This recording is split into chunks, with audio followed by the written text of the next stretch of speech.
I'm a constitutionalist, and I believe we all ought to be constitutional. I'm a conservative, but by definition, not some of what some folks say. I'm a conservative in the sense that I believe I don't know how to be Christian without loving people. I don't know how to be Christian without being concerned about justice. I don't even know how to be a constitutionalist without being concerned about justice, because even our federal constitution, the first principle of government is to establish justice. Then the common good, promoting the general welfare and domestic tranquility. And then you get to the freedom. Because what is freedom? It's not just free to do anything. As I was taught, it's freedom to be able to participate in the making of a better society. So, when I look at what's happening now in public policy, I believe we need to have a conversation, y'all, that's not black, not white, not Democrat, not Republican, not liberal, not conservative. There are times you have to deal with that, and I'm not one that's going to back up. Sometimes you got to do what we call, you got to disaggregate the numbers. Sometimes you got to look at how policy hurts women. You got to look at how it hurts African Americans. You got to look at how it hurts people in certain geographical areas. But in terms of how we talk, we have got to understand our interconnectedness.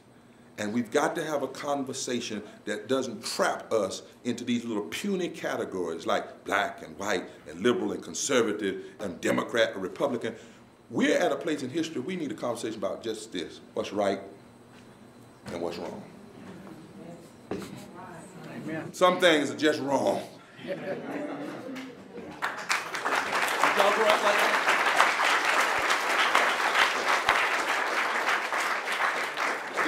Did you come up in a house where some things were just wrong and some things were just right?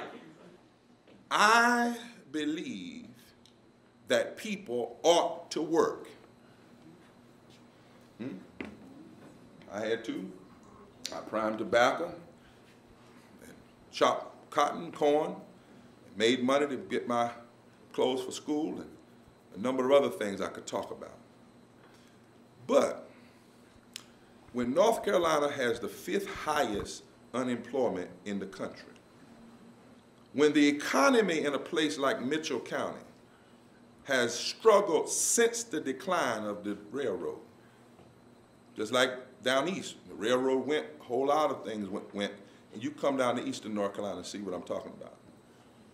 When places like, when the reality is that textile and furniture have gone, and you all didn't send them anywhere. In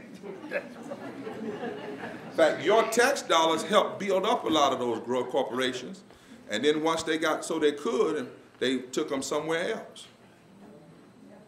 Amen. Yeah, your tax dollars helped get them up. They got all kinds of tax incentives to come here, but there were no policy restraints to say if you get this tax dollars, you can never leave. So they're gone, just like down east. And the reality is, when you look at places like Bakersfield and Spruce Pine, our state's poorest county, and I don't mean the people are poor, because I believe all of us are made by God, but what I'm talking about in terms of income and investment, in this state, when I studied public policy, when you draw the circle around the counties with the least amount of investment and the least amount of attention, you draw the circle around far eastern North Carolina and far western North Carolina. And a lot of times we get ignored. If you're east of 95 or if you're west of Statesville. Huh? 77. Okay, let's talk about that, right? And so you get ignored. And that's just real.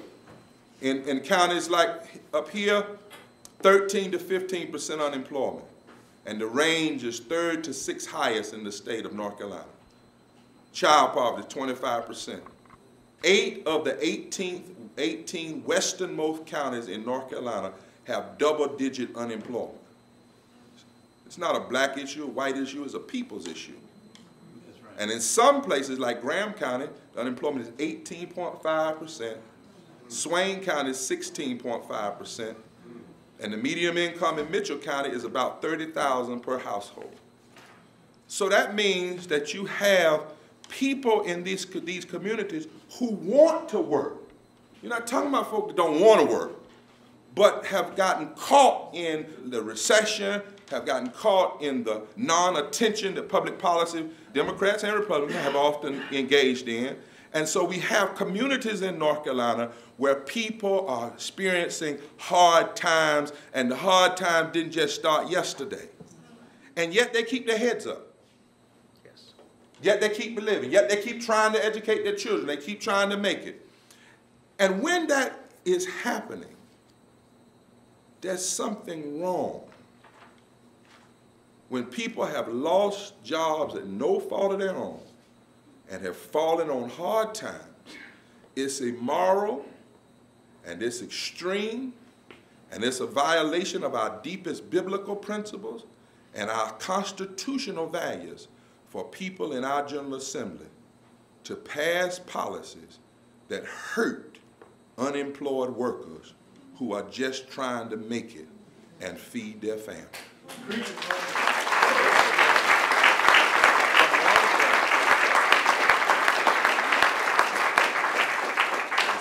Is something wrong? And I've asked this question, what kind of Christian will take people's unemployment because the government, when it had the chance, did not tell corporations to pay the right amount of money? So during the recession, because there wasn't enough money in the bank, in the unemployment fund, the fund went down. And now that the fund is down, not because of the people's fault, but because of policy fault, you want to pay the fund back on the backs of the people who didn't create the lack of money in the first place, because you claim that if you tell the corporations to pay their fair amount, that somehow is going to drive them away. There's something wrong, something extreme and immoral when the governor gives his new appointees a pay increase and wealthiest among us a tax cut, and then sarcastically suggests that if people are paid unemployment at the rate the federal government says, it's going to make them lazy and they won't go to work. That's what they said. That I heard it when they were in the committees. They said, people, if we don't cut this unemployment, people will stay home and they won't work. So the young man that I met who has cancer and was at Morrow Monday a few weeks ago, and his job left, and he's a white man and he has cancer, he says, I don't know what I'm going to do now. Because on June the 30th, he was one of the 70,000 North Carolinians, not black, not white, not Latino, just North Carolinians, who lost their unemployment simply because the legislature and the governor would not adjust the date. They didn't even have to come up with any money. All they had to do was just adjust the date. And they were so callous that they raised the money that they're giving to their appointees and cut unemployment. Hard-working people who lost their jobs of no fault of their own and are trying to make it and feed their family. 70,000 is the number of long-term workers that lost their unemployment on June the 30th. 100,000 is the number that will additionally lose, which means by the end of the year, 170,000 hard-working North Carolinians, for no reason, will have their unemployment snatched away from them because they're trying to claim that they're paying a debt that the unemployed people didn't create, but they're going to pay the debt back on the backs of the unemployed. That will take $1.2 billion out of our economy, which is going to cause other job loss. It's going to cause folk to have less money. Now, maybe that's what our Pope wants, since on his website, he actually brags about the fact that he only puts his stores in poor communities. So this policy will actually create more people with less wealth who will then have to go shop at his store and buy these cheap goods. Y'all, that's something wrong with that. Now, Ronald Reagan said that EITC, Earned Income Tax Credit, was good because it was not a giveaway, because it only helped working people. In other words, if you're working but your wages were low, then you could get an earned income tax credit. In this state, 907,000 people received earned income tax credit. Republicans, Democrats, blacks, white, people from the West, people from the East, people in the middle.